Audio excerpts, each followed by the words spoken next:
আসসালামু আলাইকুম। আজকে একটা সুবর্ণ সুযোগ বলা যায় আমার জন্য এবং আমার পরিবারের জন্য। আসলে এইভাবে যে সাপোর্ট করা যায় মানে আজকে মানে আমি আরেকবার অনুধাবন করলাম। প্যালেস্টাইনের ঘটনা কে না জানে? এত করুণ কাহিনী, এতটা মর্মান্তিক জীবন যাপন করতেছে আমাদের প্রিয় মুসলিম প্যালেস্টাইন বাহিনী মানুষ। সেটা আসলে আমরা এই আধুনিক যুগে জানে না এমন কেউ নেই। কিন্তু সবাই ওইভাবে সাপোর্ট করার পায় না। আল্লাহ পাক আমাকে একটু হলেও সাপোর্ট করার মানে সুযোগ দিয়েছে যেন তাদের পক্ষে একটা বক্তব্য রাখার একটুখানি হলেও মানে যে সুযোগ সেটা আমি আল্লাহর রহমতে পেয়ে গেছি। এই ম্যামের সাথে আমি আমার পরিবার মানে হাজব্যান্ড এবং আমার রাজকন্যা আমরা চলে গেলাম আজকে প্যালেস্তাইনের পক্ষে আমাদের একটা সেমিনার হবে।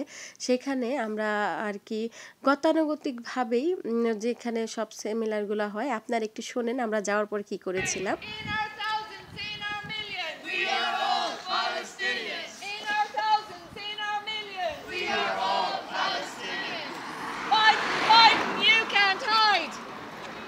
Charge you with genocide. Biden, Biden, you can't hide. We charge you with genocide. Biden, Biden, you can't hide. We charge you with genocide. Free, free, Palestine. Free, free, Palestine. From the river to the sea, Palestine will be free. From the river to the sea, Palestine will be free. In our thousands, in our millions, we are all Palestinians.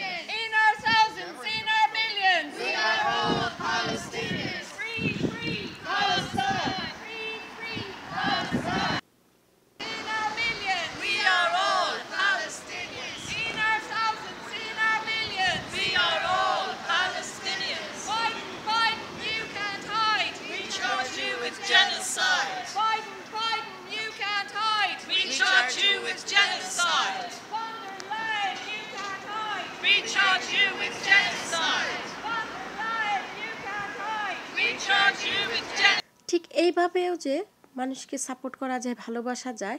আসলে যে যার অবস্থান থেকে যে যেরকমই আছে আমি মনে করি সবার সাপোর্ট করা উচিত।